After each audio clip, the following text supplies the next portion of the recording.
The Galactic Federation Species Registry had classified humans as cowards, ranking them a mere 2 out of 16 on the aggression index. Their interactions with the Terran Union up to that point supported this conclusion. They hadn't fought any wars among themselves in centuries, and had established a unified world government before achieving faster-than-light travel. When first contact occurred, the Terrans had responded with eagerness rather than hostility, unlike many other species. Since becoming an official member of the Federation, Earth had resolved every dispute through diplomacy and compromise. Take, for instance, the expansionist Xanax claim over a Terran mining colony a few years ago. The Federation expected the humans to defend their outpost, anticipating a minor conflict, but the humans merely shrugged and agreed to hand over the planet for a modest annual fee. Instead of going to war, the Terrans somehow managed to establish a prominent trading partnership with the Xanax. Then there was the incident involving the paranoid Hodol, who arrested Terran ambassadors on espionage charges. Imprisoning diplomats without evidence was a clear provocation for war, but the humans did nothing. They didn't even raid the facility where their representatives were being held. Instead, they opened back-channel negotiations and arranged a prisoner exchange, trading a few smugglers for their people. Opinions on humans varied across the Federation. Some admired their pacifism and commended their diplomatic temperament. Others perceived it as weakness, believing the humans avoided conflict because they lacked the wits or the strength for it. I was in the latter camp. When the Devourers came, the galaxy's 3 most militaristic species, as ranked on the aggression index, banded together to confront them. We knew little about the Devourers, but their names spoke volumes about their intentions. Their sole mission was to drain stars of energy. For reasons beyond our understanding, they would seize one system, drain it dry, and then move on to the next. Our fleet, the finest the Federation had to offer, suffered heavy losses when we clashed with the enemy destroyers. We fought as hard as we could, but our weapons barely scratched their ships. With a heavy heart, I ordered what remained of our fleet to retreat. We needed to stop the Devourers, but staying any longer would mean losing the entire armada. I sent out a distress signal, relaying our grim situation, and pleading for reinforcements. There were other species with lesser but still potent militaries within the Federation, but my request was returned with silence. Not a single one of those cowards volunteered to help. Hearing of our defeat, I suppose they decided to flee and fend for themselves. I thought we were on our own until we detected human ships jumping to our position. How ironic, the only ones who came to our aid were the galactic pushovers. There were only 5 of them according to our sensors, which was not nearly enough to mount a fight. A pathetic showing, but it was more than the 0 ships that had been sent by the other Federation powers. Sir, the Turn are hailing us. What do they think they're going to do? Talk the enemy to death? First Officer BZ quipped. I heard a few snickers from my crew, but quickly shushed them. We need all the help we can get on screen. A dark-haired human BLL onto the view screen. Federation vessel. This is Commander Makelroff of the Terran Union. We are here to assist in any way possible. I bowed my head graciously. Thank you for coming, Commander Ryuf. I am General Kylon. Please join our formation and help cover our retreat.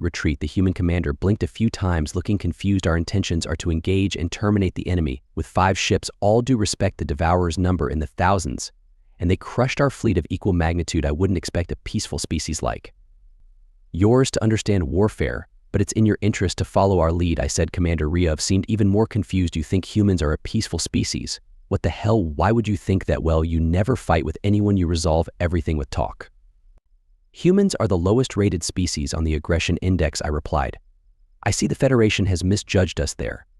Do you know why we avoid war, General? Because you don't think you can win fear? The human laughed heartily. No, it's because we know what we are, what we're capable of, and nobody's deserved that quite yet. The idea of Terrans making ominous threats would have been a joke to me before now, but something in Roth's tone told me he believed what he was saying with conviction.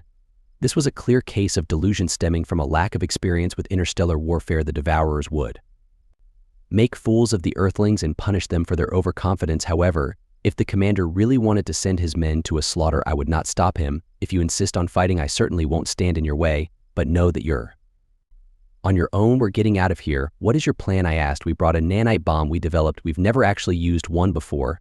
Since in about 5% of simulations they don't stop with localized entities and consume all matter in the universe. Commander Rov said this way too casually for my liking, but we programmed them to self-destruct after a few seconds, which will probably work. 9 Carter fire at the enemy in 5 seconds. My eyes widened in alarm. Wait, hold up, you just said it could destroy everything. The Terran flagship fired a missile before I could get in another word to stop them. At first I thought that they had missed their mark. The projectile sailed through the Devourer fleet, not connecting with a single ship. Then it detonated at the rear of the formation, and all hell broke loose. Space itself seemed to shudder as an explosion tore through anything in its vicinity. The force was so powerful that our sensors could only provide an error message as measurement. At least a third of the Devourer fleet was instantly vaporized as an improbable amount of energy and heat turned them to metal soup. There was no way any occupants of those ships lived through that. The enemy vessels further out from Ground Zero survived the initial blast, though many of them sustained heavy damage, but an invisible force seemed to be slowly dissecting each of them. I could only watch in disbelief as the mighty cruisers disintegrated bit by bit. I suppose the bomb had thrown out a swarm of nanobots which had attacked the ship structure on a molecular level. The Devourers hardly knew what hit them. By the time they thought to return fire, there was nothing left to return fire, with their arsenal evaporated in a matter of seconds, and undoubtedly their personnel suffered the same fate. Where there had once been an unstoppable army, now only stood empty space. The humans had unleashed a wave of destruction that was unrivaled by anything I had ever seen in my military career, with just a single missile. Horror shot through my veins at the thought that they might one day turn their monstrous weapons on the Federation. There was no way to defend oneself against such diabolical creations. The aggression index needed an update. The kind of species that would invent weapons like that was no to. Glancing around at my crew, I saw stunned and aghast reactions that mirrored my own. If they ever became hostile, the humans represented a threat of the highest level. They could more than likely wipe out the entire galaxy without breaking a sweat. Now that's taken care of.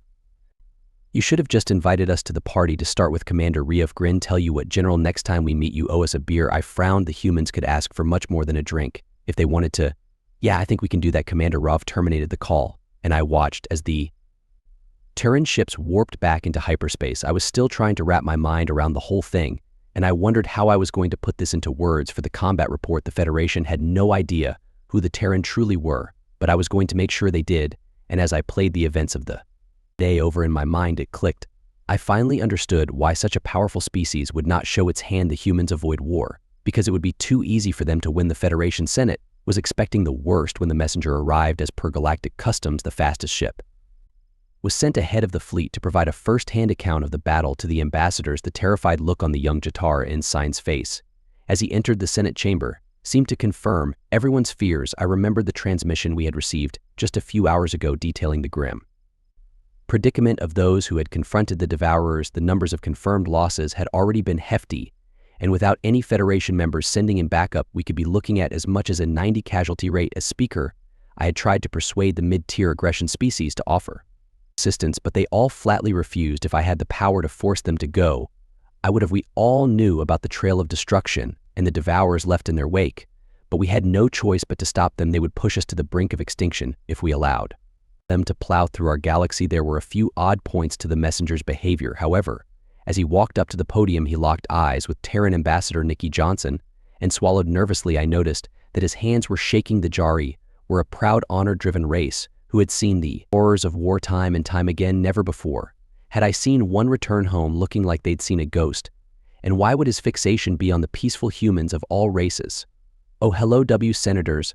I'm Enitus. The herald's gaze had not left Ambassador Johnson. The Devourers have been defeated. Not a single one of their ships survived. Surprised murmur spread through the assemblage. I was puzzled as well. The earlier correspondents had painted a hopeless picture for our men.